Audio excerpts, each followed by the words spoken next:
ಭೂಮಿ ಮೇಲೆ ವೈಕುಂಠ, ಕೈಲಾಸ ಹಾಗೆ ಸತ್ಯಲೋಕ 3 ಒಟ್ಟಿಗೆ ಇರುವಂತಹ ಜಾಗ ಯಾವುದು ಅಂತ ನಿಮಗೆ ಗೊತ್ತಾ? ಗೊತ್ತಿಲ್ಲ ಅಂದರೆ ಇವತ್ತಿನ ಈ ಸಂಚಿಕೆನ ಇನ್ಫೋರ್ಟ್ ಹೊನೋಡಿನ ವಾಚ್ ಮಾಡಿ ಆ ಜಾಗ ಯಾವುದು, ಹೇಗೆ ಹೋಗೋದು, ಆ ಎಲ್ಲ ಮಾಹಿತಿನ ನಾವು ನಿಮಗೆ ಕೊಡ್ತೀವಿ. ಸೊ ವೆಲ್ಕಮ್ ಟು ಇನ್ಫೋರ್ಟ್ ಹೊನೋಡಿ. ಕಂಟೆಂಟ್ ಇಷ್ಟ ಆದರೆ ಲೈಕ್, ಶೇರ್ ಅಂಡ್ ಸಬ್ಸ್ಕ್ರೈಬ್ ಮಾಡಿ.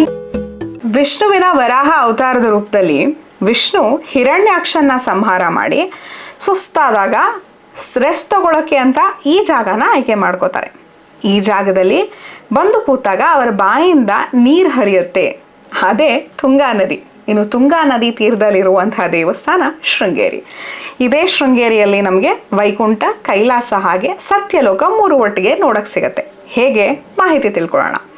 ಮೊದಲನೇದು ವೈಕುಂಠ. ನಾವೇ ಹೇಳ್ದ ಹಾಗೆ ವರಾಹ ರೂಪದಲ್ಲಿ ವಿಷ್ಣು ಹಿರಣ್ಯಾಕ್ಷನನ್ನು ಸಂಹಾರ ಮಾಡಿ ಭೂಮಿ ತಾಯಿನ ರಕ್ಷಣೆ ಮಾಡಿದ ಮೇಲೆ ರೆಸ್ಟ್ ಮಾಡೋಕೆ ಅಂತ ಬಂದು ಶೃಂಗೇರಿಯನ್ನು ಆಯ್ಕೆ ಮಾಡಿಕೊಂಡು ಇಲ್ಲಿ ನೆಲೆಸ್ತಾರೆ ಅನ್ನುವಂಥ ಪ್ರತೀತಿ ಇದೆ. ಅವರ ಬಾಯಿಂದ ಚಿಮ್ಮಿದಂಥ ನೀರೇ ತುಂಗೆಯಾಗಿ ಹರಿತಾಳೆ ಅಂತ ಹೇಳ್ತಾರೆ. ಹಾಗಾಗಿ ಇಲ್ಲಿ ವಿಷ್ಣು ಲೋಕ ಅಥವಾ ಸ್ವಯಂ ವಿಷ್ಣುವೇ ನೆಲೆಸಿದ್ದಾರೆ ಅಂತ ಹೇಳ್ತಾರೆ. ಇನ್ನು ನಾವು ಕೈಲಾಸಕ್ಕೆ ಅಥವಾ ಶಿವಲೋಕಕ್ಕೆ ಬರೋದಾಯಿತು ಅಂದರೆ ವಿಭಾಂಡಕ ಮಹರ್ಷಿಗಳು ತಂದೆ ಕಶ್ಯಪರ ಹತ್ರ ಹೋಗ್ಬಿಟ್ಟು ಕೇಳ್ತಾರೆ, ನನಗೆ ಧ್ಯಾನ ಮಾಡೋದಕ್ಕೆ ಒಂದು ಪ್ರಶಸ್ತವಾದಂಥ ಜಾಗದ ಬಗ್ಗೆ ಮಾಹಿತಿ ಕೊಡಿ ಅಂತ. ಯಾವ ಜಾಗನ ಆಯ್ಕೆ ಮಾಡ್ತಾರೆ ಕಾಶ್ಯಪ ಮಹರ್ಷಿಗಳು? ವಾರಾಹಿಯ ಬಾಯಿಂದ ವರಾಹ ತೀರ್ಥ ಏನು ಹರಿತಾ ಇದೆ ಆ ಜಾಗದಲ್ಲಿ ನದಿ ದಕ್ಷಿಣದಿಂದ ಬಂದು ಪೂರ್ವದ ಕಡೆಗೆ ಮುಖ ಮಾಡುತ್ತೆ. ಆ ಜಾಗದಲ್ಲಿ ನೀನು ಹೋಗಿ ಧ್ಯಾನ ಮಾಡಿದ್ರೆ ನಿನಗೆ ಬೇಕಾದಂಥ ವರ ಸಿಗತ್ತೆ ಅಂತ ಕಾಶ್ಯಪರು ವಿಭಾಂಡಕ ಮಹರ್ಷಿಗಳಿಗೆ ಹೇಳ್ತಾರೆ. ಹೀಗಾದಾಗ ಬಂದು ವಿಭಾಂಡಕ ಮಹರ್ಷಿಗಳು ಶಿವನನ್ನು ಕುರಿತು ಧ್ಯಾನ ಮಾಡಿ ಅಲ್ಲಿ ಮಲಹಾನಿಕರೇಶ್ವರನನ್ನು ಸ್ಥಾಪನೆ ಮಾಡ್ತಾರೆ. ಇವತ್ತಿಗೂ ಶೃಂಗೇರಿ ಶಾರದೆ ದೇವಸ್ಥಾನದಿಂದ ಒಂದು ಅರ್ಧ ಕಿಲೋಮೀಟರ್ ದೂರದಲ್ಲಿ ಮಲಹಾನಿಕರೇಶ್ವರ ಅಂತ ಶಿವ ನೆಲೆಸಿದ್ದಾನೆ. ಹಾಗಾಗಿ ಅಲ್ಲಿ ಕೈಲಾಸ ಕೂಡ ಬಂತು. ಇನ್ನು ಶೃಂಗೇರಿನಲ್ಲಿ ಪೂಜೆಗೆ ಒಳಗಾಗ್ತಾ ಇರುವಂತಹ ದೇವತೆ ಶಾರದೆ. ಹಾಗೆ ಅಲ್ಲಿ ಮಲಯಾಳ ಬ್ರಹ್ಮ ಅಂದರೆ ಬ್ರಹ್ಮ ತಾನು ಸನ್ಯಾಸವನ್ನು ಸ್ವೀಕರಿಸಿದಂತಹ ಜಾಗ ಶೃಂಗೇರಿ ಅಂತ ಹೇಳ್ತಾರೆ. ಸೊ ಹೀಗೆ ತ್ರಿಮೂರ್ತಿಗಳಲ್ಲಿ 3 ದಂಪತಿಗಳು ನೆಲೆಸಿರುವಂತಹ ಜಾಗ ಶೃಂಗೇರಿ. ಆದ್ದರಿಂದ ಇಲ್ಲಿ ವೈಕುಂಠ, ಕೈಲಾಸ ಹಾಗೆ ಸತ್ಯಲೋಕ 3 ಒಟ್ಟಿಗೆ ಇದೆ. ಹಾಗಾಗಿ ಶೃಂಗೇರಿಯಲ್ಲಿ ಅಷ್ಟೊಂದು ಮಹಿಮೆ ಇದೆ ಅಂತ ಹೇಳ್ತಾರೆ. ಇನ್ನು ಶೃಂಗೇರಿಯ ಆ ಜಾಗಕ್ಕೆ ಹೆಸರು ಹೇಗೆ ಬಂತು ಅಂತ ನೋಡೋದಾದರೆ ಹೆಸರು ಬರೋದು ಮಹರ್ಷಿ ಋಷಶೃಂಗರಿಂದ. ಮಹರ್ಷಿ ಋಷಶೃಂಗರು ಕೂಡ ಇಲ್ಲಿ ತಪಸ್ಸನ್ನು ಕೈಗೊಂಡಿರ್ತಾರೆ ಅಂತ ಹೇಳ್ತಾರೆ. ರಾಮ ಜನಿಸೋಕೆ ಮುಂಚೆ ದಶರಥನಿಗೆ ಪುತ್ರ ಕಾಮೇಷ್ಟಿ ಯಾಗ ಮಾಡಿಕೊಡೋದು ಮಹರ್ಷಿ ಋಷಶೃಂಗರು. ಅವರಿಂದಾಗಿ ಈ ಜಾಗಕ್ಕೆ ಶೃಂಗಗಿರಿ ಹಾಗೆ ಬರ್ತಾ ಬರ್ತಾ ಬರ್ತಾ ಬಾಯಿ ಮಾತಿನಲ್ಲಿ ಅದು ಶೃಂಗೇರಿ ಅನ್ನೋ ಹೆಸರನ್ನು ಪಡೆದುಕೊಳ್ಳುತ್ತೆ. ಇನ್ನು ಇಲ್ಲಿಯ ಆರಾಧ್ಯ ದೈವ ಬಂದು ಶಾರದಾದೇವಿ. ಆದಿಶಂಕರಾಚಾರ್ಯರು ಸನಾತನ ಧರ್ಮವನ್ನು ಬೋಧಿಸೋಕ್ಕೆ ಶುರು ಮಾಡಿದಾಗ ಅಲ್ಲಲ್ಲಿ ಪೀಠ ಸ್ಥಾಪನೆಗಳನ್ನು ಮಾಡೋದಕ್ಕೆ ಮುಂದಾಗ್ತಾರೆ. ಹಾಗೆ ಸ್ಥಾಪಿತವಾದಂಥ ಮೊದಲನೇ ಪೀಠ ಈ ಶೃಂಗೇರಿಯ ಶಾರದಾ ಪೀಠ. ಶೃಂಗೇರಿಯನ್ನೇ ಯಾಕೆ ಆಯ್ಕೆ ಮಾಡಿಕೊಂಡ್ರು? ನಾವು ಮುಂಚೆನೇ ಹೇಳ್ದಾಗೆ ತ್ರಿಮೂರ್ತಿಗಳು ಇಲ್ಲಿ ನೆಲೆಸಿರೋ ಕಾರಣ, 3 ಲೋಕಗಳು ಇಲ್ಲಿರುವ ಕಾರಣ, ಇಲ್ಲಿರುವಂಥ ಪಾಸಿಟಿವ್ ಎನರ್ಜಿ ಹೆಚ್ಚಿರುವಂಥ ಕಾರಣ ಇಲ್ಲಿ ಸಾಮಾನ್ಯವಾಗಿ ನೈಸರ್ಗಿಕವಾಗಿ ಕಾಣುವಂಥ ವೈರತ್ವ ಕೂಡ ಕಾಣೋದಿಲ್ವಂತೆ. ಈ ನೈಸರ್ಗಿಕ ವೈರತ್ವ ಅಂದ್ರೇನು? ಹಾವಿಗೆ ಮುಂಗ್ಸಿಗೆ ಆಗೋದಿಲ್ಲ, ಬೆಕ್ಕಿಗೂ ಇಲಿಗೂ ಆಗೋದಿಲ್ಲ. ಇದು ಪ್ರಕೃತಿ ಸಹಜವಾಗಿ ಬಂದಿರುವಂಥದ್ದು. ಯಾಕೆ, ಏನು, ಹೇಗೆ ನಮಗೆ ಎಕ್ಸ್ಪ್ಲೇನ್ ಮಾಡೋಕ್ಕೆ ಸಾಧ್ಯ ಇಲ್ಲ. ಆದರೆ ಶೃಂಗೇರಿಯ ಈ ಜಾಗದಲ್ಲಿ ಆ ನೈಸರ್ಗಿಕವಾಗಿ ಇರುವಂಥ ವೈರತ್ವ ಕೂಡ ಕಾಣಿಸೋದಿಲ್ವಂತೆ. ಹೇಗೆ ಗೊತ್ತಾಯಿತು? ಕಪ್ಪೇಶಂಕರನ ಕಥೆಯಿಂದ. ಕಪ್ಪೇಶಂಕರನ ಕಥೆಯಲ್ಲಿ ಏನಾಗುತ್ತೆ, ಶಂಕರಾಚಾರ್ಯರು ಬಂದಾಗ ಪ್ರಸವದಲ್ಲಿರುವಂಥ ಒಂದು ಕಪ್ಪೆ ಕಾಣಿಸುತ್ತೆ. ಅದು ಪ್ರಸವದ ವೇದನೆಯಿಂದ ಒದ್ದಾಡ್ತಾ ಇರುತ್ತೆ. ಹಾಗೆ ತುಂಬ ಬಿಸಿಲಿರುತ್ತೆ. ಈ ಬಿಸಿಲಿನ ತಾಪನ ಕಡಿಮೆ ಮಾಡೋದಕ್ಕೆ ಹಾವು ತನ್ನ ಹೆಡೆಯನ್ನು ತೆರೆದು ಈ ಕಪ್ಪೆಗೆ ಆಶ್ರಯ ಕೊಡುತ್ತೆ, ನೆರಳನ್ನು ಕೊಡುತ್ತೆ. ಸೊ ಹಾಗಾಗಿ ನೈಸರ್ಗಿಕ ವೈರತ್ವ ಕೂಡ ಇಲ್ಲದಂಥ ಈ ಜಾಗವನ್ನು ಶಂಕರಾಚಾರ್ಯರು ಆಯ್ಕೆ ಮಾಡಿಕೊಂಡು ಇಲ್ಲಿ ಶಾರದೆಯ ದೇವಸ್ಥಾನವನ್ನು ಸ್ಥಾಪನೆ ಮಾಡೋಕೆ ಮುಂದಾಗ್ತಾರೆ. ಶಂಕರಾಚಾರ್ಯರು ಸ್ಥಾಪನೆ ಮಾಡಿದಂಥ ಕಲ್ಲೇನಿದೆ ಅದು ಶ್ರೀಗಂಧದಿಂದ ಆಗಿರುವಂಥದ್ದು. ಅದನ್ನು ಶ್ರೀಚಕ್ರದ ಮೇಲೆ ಸ್ಥಾಪನೆ ಮಾಡಿರ್ತಾರೆ. ಈಗ ನಾವು ನೋಡ್ತಾ ಇರುವಂಥ ಬಂಗಾರದ ವಿಗ್ರಹ ಏನಿದೆ ಅದು ವಿದ್ಯಾರಣ್ಯರ ಕಾಲದಲ್ಲಿ ಶ್ರೀ ಭಾರತೀ ಕೃಷ್ಣ ತೀರ್ಥರ ಕೈಯಿಂದ ಸ್ಥಾಪನೆ ಆದಂಥದ್ದು ಅನ್ನುವಂಥದ್ದು ಪ್ರತೀತಿ ಇದೆ. ಸೊ ಹಾಗಾಗಿ ನಾವು ಮೂಲ ವಿಗ್ರಹ ಏನಿದೆ ಶಾರದೆದು ಅದು ಶ್ರೀಗಂಧದಿಂದ ಆಗಿರುವಂಥದ್ದು. ಈಗ ಪೂಜೆಗೆ ಒಳಗಾಗ್ತಾ ಇರುವಂಥದ್ದು ಬಂಗಾರದ ವಿಗ್ರಹ. ಇನ್ನು ಶಾರದೆ ದೇವಸ್ಥಾನ ಆಯಿತು. ಶಾರದೆ ದೇವಸ್ಥಾನದಲ್ಲಿ ಈ ಕೆತ್ತನೆಗೆ ತನ್ನದೇ ಆದಂಥ ವೈಶಿಷ್ಟ್ಯಕ್ಕೆ ಅತಿ ಹೆಚ್ಚು ಪ್ರಸಿದ್ಧಿಗೆ, ಹಾಗೆ ಶೃಂಗೇರಿ ಅಂದ ತಕ್ಷಣ ನಮ್ಮ ಕಣ್ಮುಂದೆ ಬರುವಂಥ ದೇವಸ್ಥಾನ ಕಾಣಿಸೋದು ವಿದ್ಯಾಶಂಕರರ ದೇವಸ್ಥಾನ. ಈ ವಿದ್ಯಾಶಂಕರರ ದೇವಸ್ಥಾನದಲ್ಲಿ ಏನಿದೆ ತಿಳ್ಕೊಳ್ಳೋದಾಯಿತು ಅಂದರೆ, ವಿದ್ಯಾರಣ್ಯರು ಶೃಂಗೇರಿಯ 12ನೇ ಜಗದ್ಗುರುಗಳು. ಈ ವಿದ್ಯಾರಣ್ಯರು ನಮ್ಮ ವಿಜಯನಗರ ಸಾಮ್ರಾಜ್ಯನ ಸ್ಥಾಪನೆ ಮಾಡೋದ್ರಲ್ಲಿ ತುಂಬ ಮಹತ್ವವಾದಂಥ ಪಾತ್ರನ ವಹಿಸ್ತಾರೆ. ಒಂದು ದಕ್ಷಿಣ ಭಾರತದಲ್ಲಿ ಒಂದು ಹಿಂದೂ ಸಾಮ್ರಾಜ್ಯ ಸ್ಥಾಪನೆ ಆಗಬೇಕು ಅಂತ ಆದಾಗ ಹಕ್ಕಬುಕ್ಕರು ವಿದ್ಯಾರಣ್ಯರನ್ನು ಭೇಟಿ ಮಾಡಿದಾಗ ಅವರು ತೋರಿಸಿದಂಥ ಮಾರ್ಗದಲ್ಲಿ ನಡೆದು ವಿಜಯನಗರ ಸಾಮ್ರಾಜ್ಯ ಸ್ಥಾಪನೆ ಆಗುತ್ತೆ.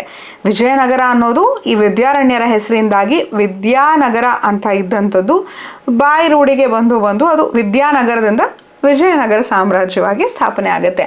ಇವರು ವಿದ್ಯಾರಣ್ಯರಿಗೆ ಸಲ್ಲಿಸುವಂಥ ಒಂದು ಕೃತಜ್ಞತೆ ಸ್ಥಾಪನೆ ಆಗೋದೇ ಈ ವಿದ್ಯಾಶಂಕರ ದೇವಸ್ಥಾನ. ವಿದ್ಯಾಶಂಕರ ದೇವಸ್ಥಾನ ಇರುವಂಥದ್ದು ಒಂದು ಕಲ್ಲು ಬಂಡೆ ಮೇಲೆ, ಅದರ ಮೇಲೆ ಇರುವಂಥ ವಿದ್ಯಾತೀರ್ಥರ ಸಮಾಧಿ ಮೇಲೆ ಕಟ್ಟಿರುವಂಥ ದೇವಸ್ಥಾನ ಇದು. ವಿದ್ಯಾತೀರ್ಥರು ವಿದ್ಯಾರಣ್ಯರ ಗುರುಗಳು. ವಿದ್ಯಾತೀರ್ಥರು ಮುಂಚೆ ಕೂತು ಧ್ಯಾನ ಮಾಡ್ತಾ ಇದ್ದಂಥ ಒಂದು ಕಲ್ಲಿನ ಮೇಲೆ ಅವರು ಜೀವ ಸಮಾಧಿಯನ್ನು ಹೊಂದ್ತಾರೆ.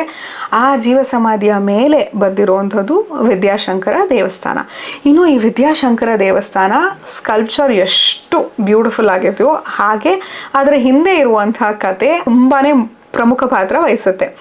ಮೊದಲನೇದಾಗಿ ಹೊರಗಡೆ ಪ್ರಾಂಗಣನ ನೀವು ನೋಡಿದ್ರೆ, ನೀವು ವಿದ್ಯಾತೀರ್ಥರ ದೇವಸ್ಥಾನಕ್ಕೆ ಹೋಗ್ತಾ ಇದ್ರೆ ನಿಮಗೆ ಗರ್ಭಗುಡಿಯಲ್ಲಿ ತುಂಗೆ ಹಾಗೆ ಭದ್ರೆ ಇಬ್ಬರೂ ನಿಂತು ಪ್ರತಿಯೊಬ್ಬರ ಕಾಲು ತೊಳಿಲಿ ಅಂತ ದ್ವಾರದಲ್ಲಿ ನಿಮಗೆ ತುಂಗೆ ಹಾಗೆ ಭದ್ರೆ ಇಬ್ಬರ ಚಿತ್ರಣ ಇದೆ. ಹಾಗಾಗಿ ಯಾರೇ ಈ ದೇವಸ್ಥಾನನ ದಾಟಿ ಒಳಗೆ ಹೋಗ್ತಾರೋ ಅವರನ್ನು ತುಂಗೆ ಹಾಗೆ ಭದ್ರೆ ತೊಳೆದು ಶುದ್ಧವಾಗಿ ಒಳಗೆ ಕಳಿಸ್ತಾರೆ ಅಂತ ಹೇಳ್ತಾರೆ. ಹಂಪೆಗೆ ಹೋದರೆ ಕಲ್ಲಲ್ಲೂ ಸಂಗೀತ ಕೇಳಿಸುತ್ತೆ, ನಿಮಗೆ ಸ್ವರಗಳು ಕೇಳಿಸುತ್ತೆ ಅಂತ ಹೇಳ್ತಾರೆ. ಇಲ್ಲಿ ವಿದ್ಯಾತೀರ್ಥರ ಈ ವಿದ್ಯಾಶಂಕರ ದೇವಸ್ಥಾನ ಏನಿದೆ, ಈ ದೇವಸ್ಥಾನದಲ್ಲಿ ಇರುವಂಥ ದ್ವಾರಪಾಲಕನ ಗದೆಯಲ್ಲಿ ಬಲಭಾಗದಲ್ಲಿರುವಂಥ ಇದರಲ್ಲಿ ಆ ಗದೆಯಲ್ಲಿ ನೀವು ನಿಮ್ಮ ಬೆರಳಿಂದ ನಾದನ ಹೊರಹೊಮ್ಸೋಕೆ ಪ್ರಯತ್ನ ಪಟ್ಟರೆ 7 ಸ್ವರಗಳು ಒಂದೇ ಗದಿನಲ್ಲಿ ಬರುತ್ತೆ. ಇದು ಹೊರಗಡೆಯಿಂದ ಶುರುವಾಗುವಂಥದ್ದು. ಇನ್ನು ಒಳಗಡೆ ಪ್ರಾಂಗಣಕ್ಕೆ ಹೋದರೆ ನೀವು ಇಲ್ಲಿ 12 ವಿಶೇಷವಾದಂಥ ಕಂಬಗಳಿದೆ. 12 ವಿಶೇಷವಾದಂಥ ಕಂಬಗಳು, 12 ರಾಶಿಗಳು. ನಾವೇನು ಜ್ಯೋತಿಷದ ಪ್ರಕಾರ ನಮ್ಮನ್ನು 12 ರಾಶಿಗಳಾಗಿ ವಿಂಗಡಣೆ ಮಾಡ್ಕೋತೀವೋ ಆ 12 ರಾಶಿಗಳಿಗೆ ಒಂದೊಂದು ರಾಶಿಗೆ ಒಂದೊಂದು ಕಂಬ.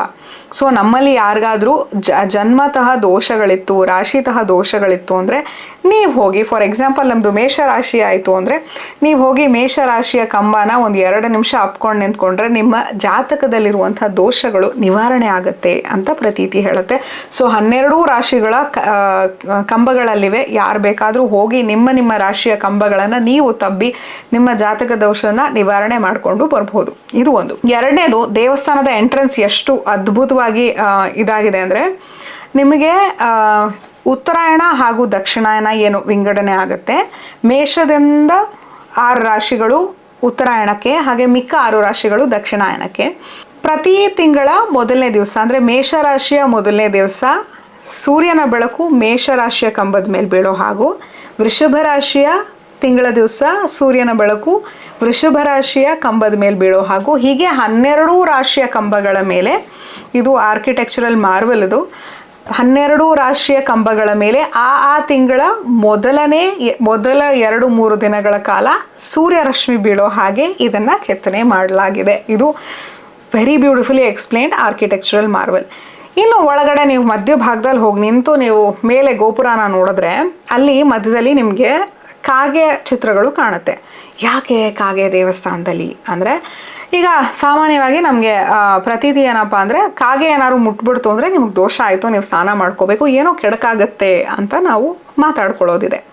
ಸೊ ಹಿಂದಿನ ಕಾಲದಲ್ಲಿ ಈ ಥರದ್ದು ಏನಾದ್ರು ದೋಷ ಆಯಿತು ಅಂತ ಹೇಳಿದ್ರೆ ಯಾವುದೇ ವ್ಯಕ್ತಿಯನ್ನು ಕರ್ಕೊಂಡು ಹೋಗಿ ನೀವು ದೇವಸ್ಥಾನದ ಮಧ್ಯಭಾಗದಲ್ಲಿ ನಿಲ್ಲಿಸಿ ದೇವರ ತೀರ್ಥವನ್ನು ಗೋಪುರದ ಮೇಲೆ ಎರಚ್ತಾ ಇದ್ರಂತೆ. ಆ ಗೋಪುರದ ಮೇಲೆ ಎರಚಿದಂಥ ನೀರು ಆ ಕಾಗೆಗಳನ್ನು ಮುಟ್ಟಿ ಆ ಕಳಸಕ್ಕೆ ಮುಟ್ಟಿ ನಿಮ್ಮ ಮೇಲೆ ಬಿತ್ತು ಅಂದರೆ ಕಾಗೆ ನಿಮಗೆ ಮುಟ್ಟಿಸಿದಂಥ ದೋಷ ನಿವಾರಣೆ ಆಯಿತು ಅಂತ ನಂಬಿಕೆ ಇದೆ. ಪಕ್ಕದಲ್ಲೇ ನಿಮಗೆ ಹಲ್ಲಿಯ ಚಿತ್ರಗಣಗಳು ಕೂಡ ಕಾಣುತ್ತೆ ರೂಫ್ ಮೇಲೆ. ಸೊ ಅಲ್ಲಿ ಈಗ ಆಬ್ವಿಯಸ್ಲಿ ನಿಮಗೆ ಹಲ್ಲಿ ನಿಮ್ಮ ಮೇಲೆ ಬಿತ್ತು ಅಂದರು, ಬೇರೆ ಏನೋ ತೊಂದರೆ ಆಯಿತು ಅಂದ್ರೂ ಆ ದೋಷ ನಿವಾರಣೆಗೆ ಅಂತ ಈ ವಿಶೇಷವಾದಂಥ ಸ್ಟ್ರಕ್ಚರ್ಗಳ ನಿರ್ಮಾಣ ಆಗಿದೆ ಅಂತ ಹೇಳ್ತಾರೆ. ಇನ್ನು ದೇವಸ್ಥಾನದ ಸುತ್ತ ಬರೋದಾಯಿತು ಅಂದರೆ ನಿಮಗೆ ದಶಾವತಾರದ ಚಿತ್ರಣಗಳು ಅದ್ಭುತವಾಗಿ ಕಾಣುತ್ತೆ. ದಶಾವತಾರ ನಿಮಗೆ ಕೆತ್ತನೆಗಳು ಎಲ್ಲ ದೇವಸ್ಥಾನಗಳಲ್ಲೂ ಇರೋ ಹಾಗೆ ದಶಾವತಾರ ಕಾಣುತ್ತೆ. ವಿಶೇಷದಲ್ಲಿ ವಿಶೇಷ ಅನಿಸೋದು ಈ ದೇವಸ್ಥಾನ ಜೀವಂತವಾಗಿದೆ ಅಂತ ಹೇಳ್ತಾರೆ. ಹೇಗೆ ದೇವಸ್ಥಾನ ಜೀವಂತವಾಗಿರೋದು ಹೇಗೆ ಅಂದರೆ, ಈಗ ನಾವು ಹೇಗೆ ಜೀವಂತವಾಗಿದ್ದೀವಿ, ನಾವು ಉಸಿರಾಡ್ತಾ ಇದ್ದೀವಿ, ನಮ್ಮಲ್ಲಿ ಉಸಿರಾಟದ ಪ್ರಕ್ರಿಯೆ ನಡೀತಾ ಇದೆ. 2 ನಾಡಿ ಇದೆ, ಎಡ ಹಾಗೆ ಪಿಂಗಲ ನಾಡಿ, ಸೂರ್ಯನಾಡಿ ಅಥವಾ ಚಂದ್ರನಾಡಿ ಅಂತ ಕರಿತೀವಿ ಕೂಡ. ಈ 2ರಿಂದ ಬ್ಯಾಲೆನ್ಸ್ ಆಗುವಂಥದ್ದು ಮಧ್ಯದಲ್ಲಿ ಸುಷುಮ್ನ ನಾಡಿ ಇದೆ ಅಂತ ಹೇಳ್ತೀವಿ. ಸೊ ನಾಸ್ಟ್ರಲ್ಸ್ನಲ್ಲಿ ನಾವು ಎಡಗಡೆದು ಇಡ ನಾಡಿ, ಬಲಗಡೆದು ಪಿಂಗಲ ನಾಡಿ, ಎಡಗಡೆದು ಚಂದ್ರನಾಡಿ ಹಾಗೆ ಬಲಗಡೆದು ಸೂರ್ಯನಾಡಿ ಅಂತ ಹೇಳ್ತೀವಿ. ಸೊ ಇವೆರಡೂ ಬ್ಯಾಲೆನ್ಸ್ ಆದಾಗ ಪ್ರಾಣ ಚಲನೆ ಆಗುತ್ತೆ ಸುಷುಮ್ನ ನಾಡಿಯಲ್ಲಿ ಅಂತ ಯೋಗ ಮಾಡೋರೆಲ್ಲರೂ ಹೇಳುವಂಥದ್ದು. ಈ 3 ನಾಡಿಗಳು ವಿದ್ಯಾಶಂಕರ ದೇವಾಲಯದಲ್ಲಿ ಇವತ್ತಿಗೂ ನಿಮಗೆ ಕಾಣಕ್ಕೆ ಸಿಗತ್ತೆ. ಹೇಗೆ? ನೀವು ಸೂರ್ಯನಾಡಿ ಹತ್ರ ಹೋಗಿ ನಿಂತರೆ ಸೂರ್ಯನಾಡಿಯ ಕೆಳಗಡೆ ಇರುವಂತಹ ಕಲ್ಲು ಕಂಪ್ಯಾರಿಟಿವ್ಲಿ ಬೆಚ್ಚಗಿರುತ್ತೆ, ಅಂದರೆ ಸೂರ್ಯನ ಶಾಖನ ತೋರಿಸುತ್ತೆ.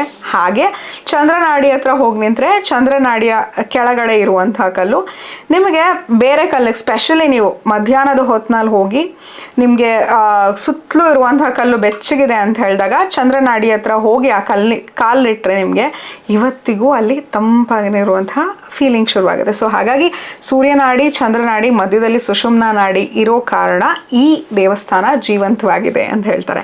ಇನ್ನು ಕನ್ಸ್ಟ್ರಕ್ಷನ್ಗೆ ಬಂತು ಅಂದರೆ ಅದ್ಭುತವಾದಂಥ ಕಥೆಯನ್ನು ಹೇಳ್ತಾರೆ.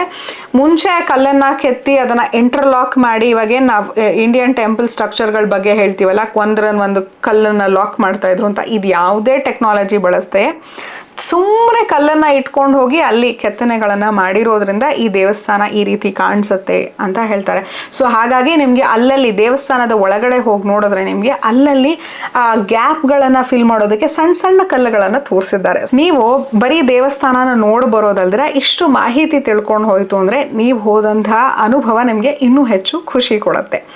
ಇನ್ನು ಒಂದು ವಿಶೇಷನ ಹೇಳಬೇಕು ಅಂತ ಹೇಳಿದ್ರೆ, ವಿದ್ಯಾರಣ್ಯರ ಗರ್ಭಗುಡಿಯಲ್ಲಿ ನಿಮಗೆ ಇವತ್ತಿಗೂ ಶ್ರೀಗಂಧದಿಂದ ಮಾಡಿರುವಂಥ ಒಬ್ಬ ಶಾರದೆಯನ್ನು ನೀವು ನೋಡಬಹುದು.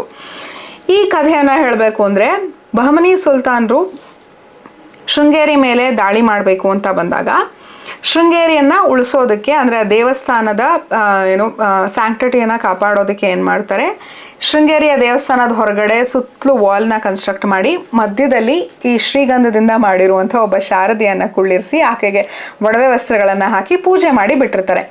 ಆವಾಗ ಬಹಮನಿ ಸುಲ್ತಾನ್ರೇನು ದಾಳಿ ಮಾಡೋದಕ್ಕೆ ಬರ್ತಾರೆ, ಇದೇ ನಿಜವಾದ ವಿಗ್ರಹ ಅಂತ ಅಂದ್ಕೊಂಡು ಆ ವಿಗ್ರಹವನ್ನು ಭಿನ್ನ ಮಾಡ್ತಾರೆ, ಆಕೆಯ ಕೈಯನ್ನು ಮುರಿತಾರೆ, ಅಂದರೆ ವಿಗ್ರಹದ ಕೈ ಮುರಿದೋಗುತ್ತೆ. ಸೊ ನಮ್ಮ ಸಂಪ್ರದಾಯದಲ್ಲಿ ಭಿನ್ನವಾಗಿರುವಂಥ ವಿಗ್ರಹವನ್ನು ಪೂಜೆ ಮಾಡೋದಕ್ಕೆ ಸಲ್ಲೋದಿಲ್ಲ. ಹಾಗಾಗಿ ಅದನ್ನು ವಿಸರ್ಜನೆ ಮಾಡೋದಕ್ಕೆ ಒಂದು ಕ್ರಮ ಇರುತ್ತೆ. ಈ ತಾಯಿಯ ವಿಗ್ರಹ ಏನು ಭಿನ್ನ ಆಗಿರುತ್ತೆ ಅದಕ್ಕೆ ಪೂಜೆಗಳನ್ನ ಮಾಡಿ ತುಂಗೆ ನದಿಯಲ್ಲಿ ವಿಸರ್ಜನೆ ಮಾಡಬೇಕು ಅಂತ ಸಿದ್ಧತೆಗಳು ನಡೆದಿರುತ್ತೆ.